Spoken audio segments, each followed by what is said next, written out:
Good morning, Garden Daily here. So tayo ay magkakaroon ng tutorial. Sowing preparation tayo. Ipapakita ko sa inyo kung paano kong inihanda yung aking taniman, no? So yung ginagamit natin na medium, ayan, coco peat. So itong coco peat na to, sterilized na yan. Binili ko na naka-sterilize na siya. Pero ang gagawin natin ngayon is babanlawan natin para makasiguro, para maiwasan natin yung tinatawag na salt bomb. Sayang kasi mga binhi kung hindi rin siya mag-germinate. At syempre, pati yung gastos natin. Kaya, ayan. Ito ay babanlian natin para yung mga exist na mga sodium na hindi maganda para sa pag-germinate ng ating mga binhi ay maalis. So, papakita ko sa inyo kung anong ginagawa ko. Yan, nilalagay ko lang sa sako. Ayan. And then, tubig, no? Yan siya. Patatagasan natin ng tubig para yung madrain yung mga sodium na nandiyan dyan sa coco peat, kasi mataas sa sodium content ang coco peat, no? Dapat ma-drain natin yung mga sodium na yun.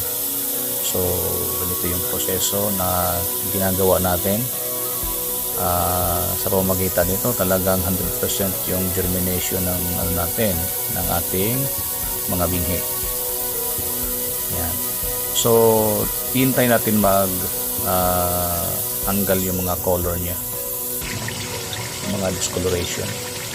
So, tingnan nyo, puti na yung mga tumatagas sa tubig. Yun.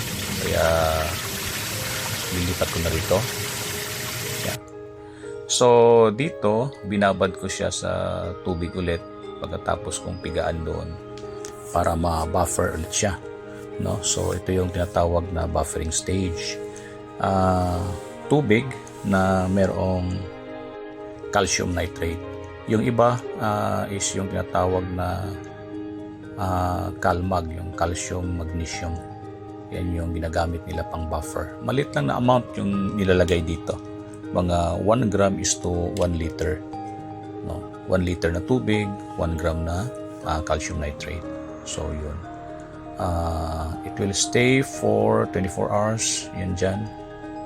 And then, pwede magtagal siya. Magtatagal siya ng mga kahit isang linggo, pwede yan.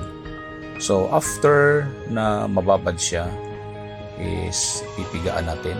Yan, pipigaan ulit natin siya. Yan, para mailagay ulit naman natin siya sa mga styro cup. So ito na yung mga piniga natin ng mga coco peat mula sa pagka-buffer sa kanya. So ilalagay naman natin yan siya sa styro cup. Yung level ng coco peat sa styro, lagi nating tandaan. Papakita ko sa inyo yung level ng coco peat sa styro cup natin para hindi tayo magkamali. Yan, hanggang dyan lang. Yan, halos nasa brim siya ng styro cup.